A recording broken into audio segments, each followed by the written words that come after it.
Ça fait combien d'années que tu fais la montagne comme ça régulièrement? Depuis que je suis petite, j'ai 61 ans. Bonjour, je suis Annick, agent de voyage à l'agence de voyage Léonard de Marche-en-Famenne. Et en ce jour, je vais vous emmener à la montagne.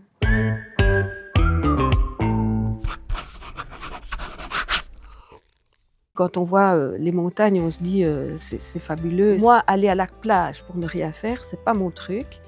Donc, je préfère aller à la montagne où je vais payer un logement qui est correct au niveau du tarif.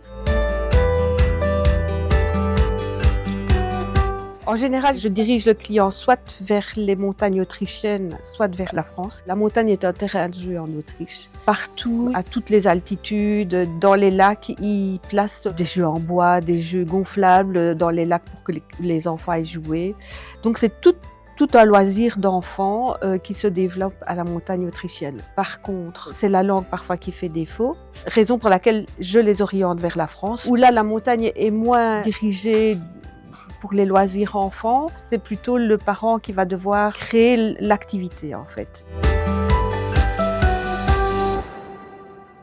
Soit on part en randonnée parce qu'on va aller voir un lac magnifique et puis là ils peuvent mettre les pieds dans l'eau, ou on va marcher le long d'une cascade, découvrir vraiment des choses magnifiques, aller à la recherche de la marmotte.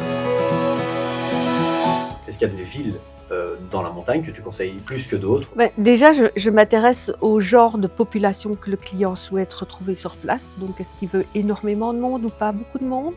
S'il me dit, moi, je veux une petite station, je vais plutôt l'orienter vers Saint-Jean-d'Arves. Ils peuvent faire du VTT de descente. Ils peuvent aller voir le musée de l'Opinel. Il y a vraiment énormément d'activités aussi culturelles en descendant dans la vallée. Donc ça, c'est une station que j'aime vraiment. Sinon, si les clients me disent, moi, je veux beaucoup de diversité au niveau des activités, des randonnées, je vais plutôt partir sur la petite station de Plezay-Valandry.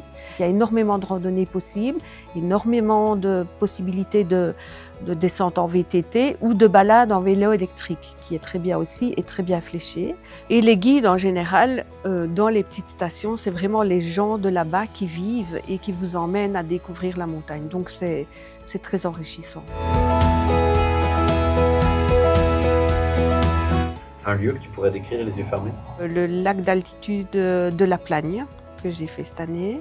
On est au bout du monde. Le silence, les quelques animaux, un paysage grandiose, la liberté. C'est quoi la différence de la montagne en hiver et la montagne en été? La montagne en hiver, pour moi, c'est le cocoon. On va faire une raclette, des jeux de société parce qu'on est fatigué du ski. On va prévoir la journée du lendemain et c'est un rythme très soutenu. La montagne en hiver, c'est à 9h, on est sur les pistes jusqu'à 16h. C'est aussi une aire de jeu pour les adultes comme pour les enfants, mais c'est plus une rigueur sportive. C'est fatigant, la montagne l'hiver. L'été, on a la possibilité de jouir d'un climat quand même correct, parce que moi, chaque fois que je vais à la montagne, et j'y vais chaque année, j'ai du beau temps. Là, on va être diversifié au niveau des sports. L'été, on a tout qui s'ouvre. On a même les sports aquatiques, comme le rafting, le canyoning.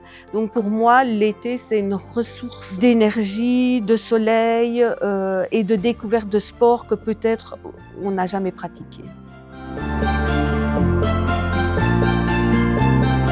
Qui enverrait plutôt quel type de voyageurs? Eh bien, moi, je suis surprise parce que j'enverrai des familles, les jeunes qui aiment faire la fête, des jeunes sportifs, mais aussi des personnes un peu plus âgées. Et ça, il y en a quand même pas mal.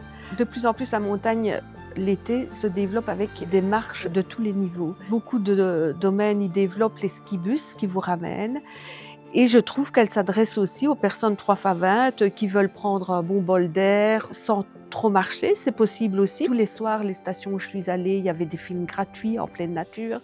Donc, je dirais que ça s'adresse un peu à tout le monde qui est quand même en bonne santé que pour marcher un peu. Voilà.